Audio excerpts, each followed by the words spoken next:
Hello दोस्तों, नमस्कार। मैं डॉक्टर अनिल कुशवाहा आज आपके लिए पुनः लेकर आए हैं इकोसिस्टम में उन प्रश्नों की चर्चा कर रहे हैं जो प्रश्न लगातार पूछे गए हैं हमारे प्रीवियस ईयर क्वेश्चंस पेपर में। तो यहाँ चर्चा कर रहे हैं विभिन्न प्रकार के प्रश्नों की, जो TGT, PGT, KVS, NVS, DSSB, चाहे वो किसी भी स्टेट का हो, उनमें जो क्वेश्चन पूछे गए हैं उन प्रश्नों की लगातार चर्चा कर रहे हैं। इन प्रश्नों को देखने के बाद एक तो हमारा कॉन्सेप्ट क्लियर होता है, दूसरा आइडिया होता है क्वेश्चन कैसे आते हैं, तीसरा क्या होता है क्वेश्चन रिपीट जरूर होते हैं। 10 से 15 या 20% क्वेश्चन और कभी कभी तो 50% क्वेश्चन तक ऐसे आते हैं जो रिपीटेड होते हैं। तो इसलिए ये वीडियो देखना ज़्यादा महत्वपूर्ण होता है। तो शुरू करते हैं आज का वीडियो।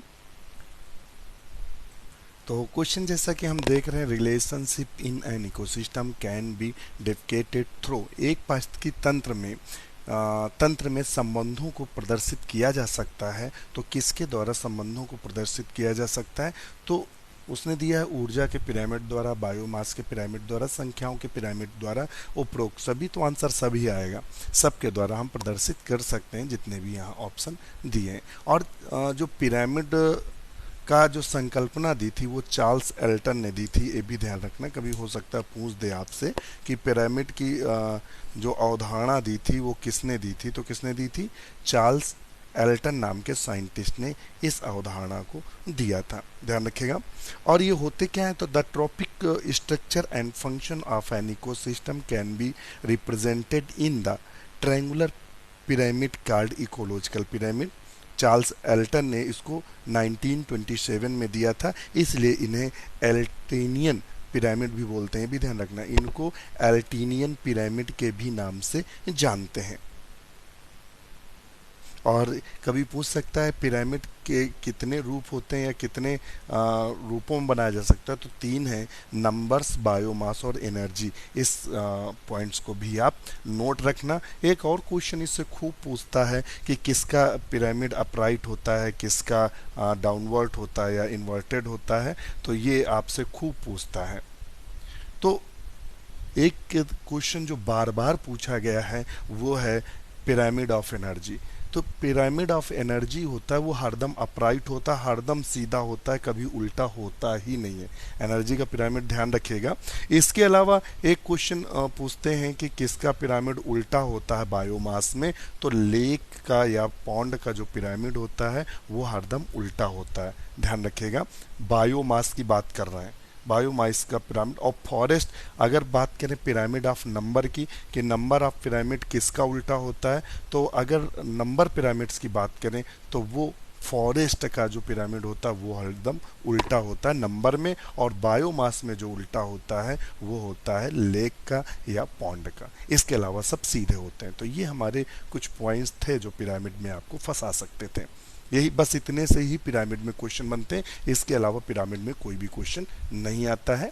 फिर एक बार बता दें कि ऊर्जा का पिरामिड हरदम सीधा होता है, और जो लेक, बायोमास में जो लेक का पिरामिड बनता है यानी जो झील का पिरामिड बनता है या तालाब का, वो हरदम उल्टा होगा। और अगर नंबर ऑफ पिरामिड की बात करें, पिरामिड ऑफ नंबर्स की, तो उसमें फॉरेस्ट का पिरामिड उल्टा होता है, बकाया सारे पिरामिड सीधे होते हैं। तो ये आपको 2 पॉइंट से याद रखने हैं बस, उल्टे वाले, और उनको अगर छोड़ दें तो सारे सीधे हैं, तो कोई आपको समस्या नहीं होगी। नेक्स्ट क्वेश्चन देख लेते हैं। First national park in the world is.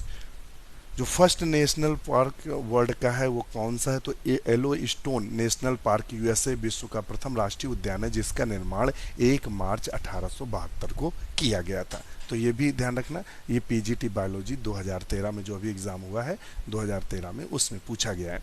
The sphere is living matter found on the surface of earth comprises. पृथ्वी की सतह को घेरने वाला जीवित पदार्थों का समूह कहलाता है। तो वो क्या कहलाता है? तो वो कहलाता है बायोस्फीयर। ये भी देखिए 2013 में, देखिए आप खुद देखेंगे, देखिए यहाँ से अभी 2013 के 2 क्वेश्चन इससे आए, अभी और देखते हैं आए होंगे।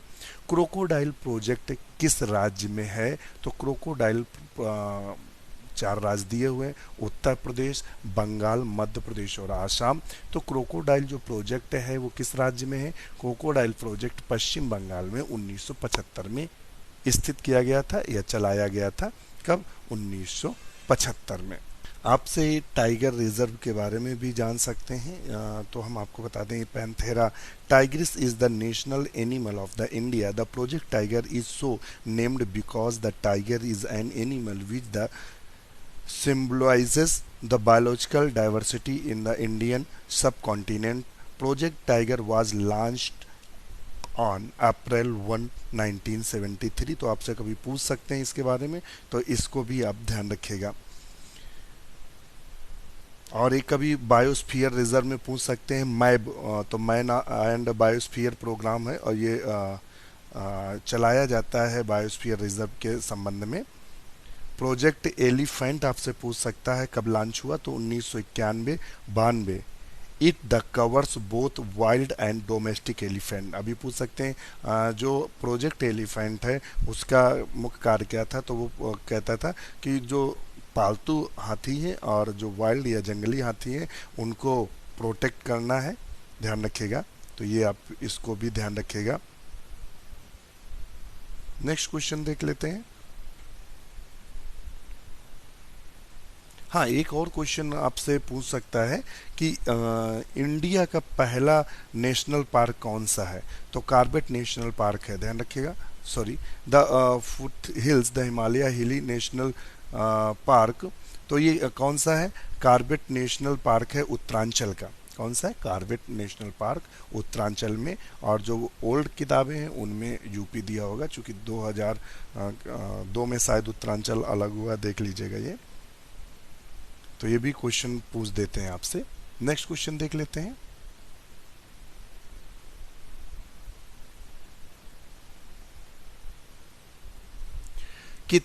भारत में कितने जीवमंडल संरक्षित हैं, बायोस्फीयर रिजर्व संरक्षित है, तो इनकी संख्या 18 है प्रेजेंट टाइम पे, ध्यान रखिएगा। प्रेजेंट टाइम पे इनकी संख्या कितनी है, 18 है।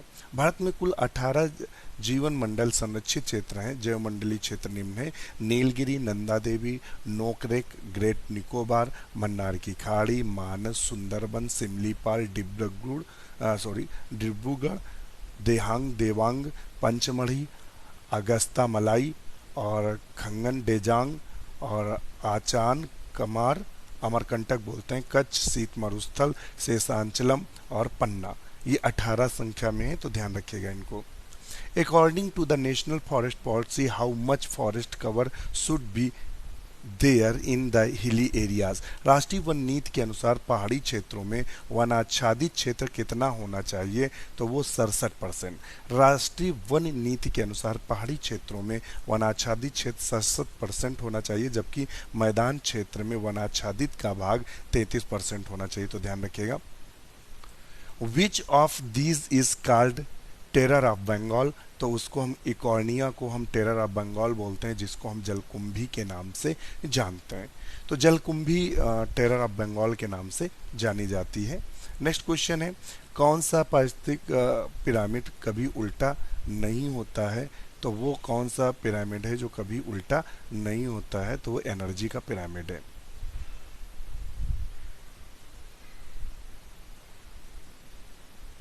नेक्स्ट क्वेश्चन है, बायोजेनेटिक लॉ किसने दिया था, तो हैकेल ने बायोजेनेटिक लॉ दिया था। World life protection act was proposed इन, तो कब दिया गया था, वर्ल्ड लाइफ प्रोटेक्शन एक्ट कब पारित हुआ था, तो ये पारित हुआ था 1972 में, ध्यान रखिएगा। ये क्वेश्चन पूछ सकते हैं। और भारतीय वन जीव बोर्ड की स्थापना 1985 में हुई थी। Central board on wildlife 1952, wild bird protection act 1887, Madras wild elephant preservation act 1873।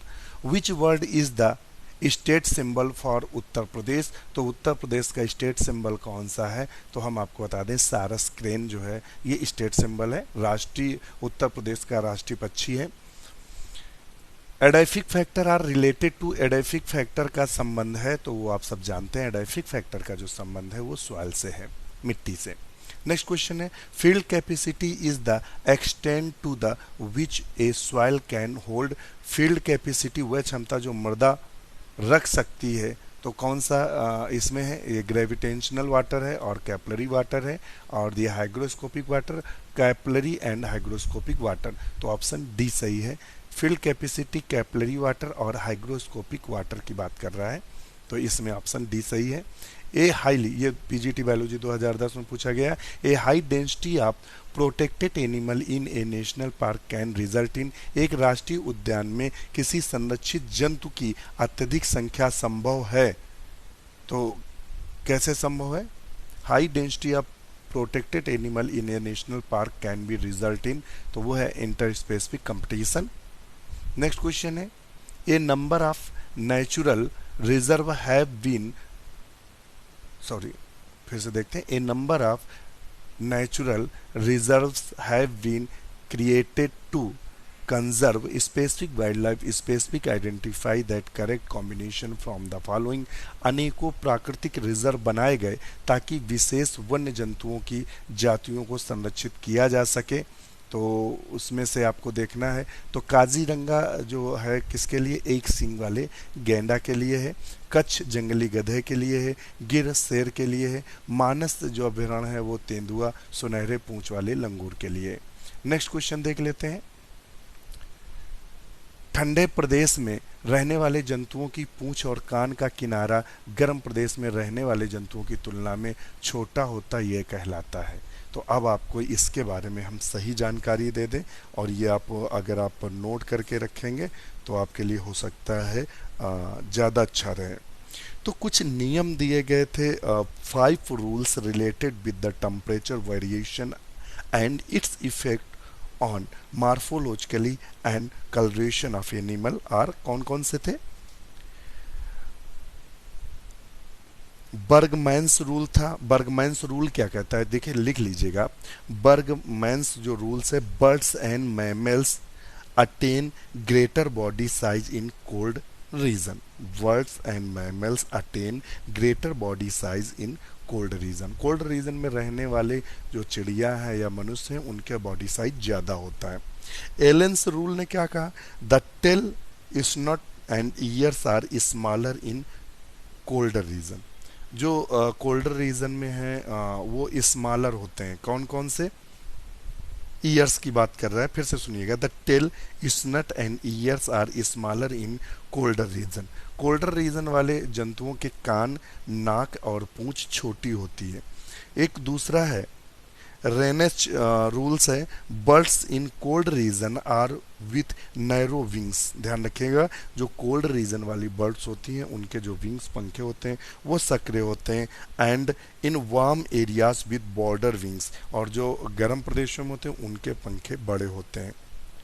Jordans rule क्या कहता है, the fish in cold water possess more vertebrae than those living in warm water, वो कहता है जो ठंडे प्रदेशों में रहने वाली मछलियां उनमें वर्टिब्री ज़्यादा होती हैं।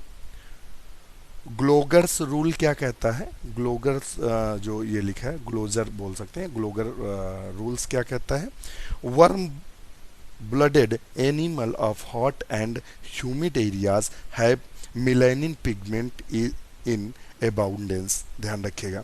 तो ये नियम थे, तो चूंकि यहाँ उसने क्या पूछा है, पूंछ कान की बात कर रहा है, तो वहाँ क्या कौन सा रूल आएगा, एलन रूल्स आता है, यहाँ एलन रूल्स जो है वो आता है। तो देख लेते हैं भाई, यहाँ भी एलन नियमानुसार ठंडे प्रदेश में रहने वाले जंतुओं के पूंछ और कान का किनारा गर्म प्रदेश में रहने वाले जंतुओं की तुलना में छोटा होता है। तो ये आप यहाँ ध्यान रखिएगा कि हमारे पास 5 रूल्स हैं, किसी किताब में दिया हो तो उनको लिख लीजिएगा, या वीडियो रोक रोक के आप हम जो मैंने बताया उसको आप कहीं लिख लीजिएगा। Maximum solar energy can be trapped bye, सर्वाधिक सौर ऊर्जा ग्रहण करते हैं वृद्धि करती हुई घास, कटे हुए पत्ते, लगे हुए पेड़ और फसलों के खेत, तो वो है फसलों के खेत। नेक्स्ट क्वेश्चन है, ग्रीन प्लांट फॉर्म, हरे पौधे बनाते हैं, तो सबसे आप सब जानते हैं कि हरे पौधे क्या बनाते हैं, तो ऑप्शन है फर्स्ट ट्रॉफिक लेवल बनाते हैं। नेक्स्ट क्वेश्चन है, trophic level are formed by, पोषण रीति बनाती है, तो पोषण रीति क्या है, आहार श्रृंखला में एक दूसरे से जुड़े जीवों से, तो ऑप्शन इसका कौन सा सही है, डी सही है। नेक्स्ट क्वेश्चन देख लेते हैं, WWFN has logo for conservation of, WWFN किसके संरक्षण है संकेतक है, तो आप सब जानते हैं वो जियांट पांडा। नेक्स्ट क्वेश्चन दिया हुआ है, which one is the sequence of ecosystem. तो इकोसिस्टम का सीक्वेंस क्या है, और तो आपसे प्रोड्यूसर, कंज्यूमर और डिकम्पोजर 2005 में पूछा गया है। लिथोस्फीयर इंक्लूड द, भूस्थल में सम्मिलित है, तो उसमें सम्मिलित क्या है, तो क्या है, solid earth crust. Next question है, the most limiting factor for the growth of algae on the surface of water in a fresh water ecosystem. एक ताजे पानी वाले पारिस्थितिकी तंत्र की सतह पर शैवालों के विकास के लिए सबसे प्रभावी सीमांत कारक क्या होगा? कार्बन डाइऑक्साइड, वाटर, नाइट्रोजन या सनलाइट। तो इसमें क्या होगा, इसमें सबसे जो प्रभावी होगा कार्य करता है जल। सूर्य के प्रकाश का शोषण रोकता है। जल पारिस्थितिकी तंत्र में सूर्य के प्रकाश की सतह तक नहीं पहुंच पाता है, जिससे शैवाल अपने भोजन का निर्माण नहीं कर पाते हैं। Red data books are compiled by, तो ये IUCN के द्वारा रिलीज की जाती है, international union of conservation of nature and natural resources का फुल फॉर्म भी पूछ देते हैं। इसका मुख्यालय स्विट्जरलैंड में है।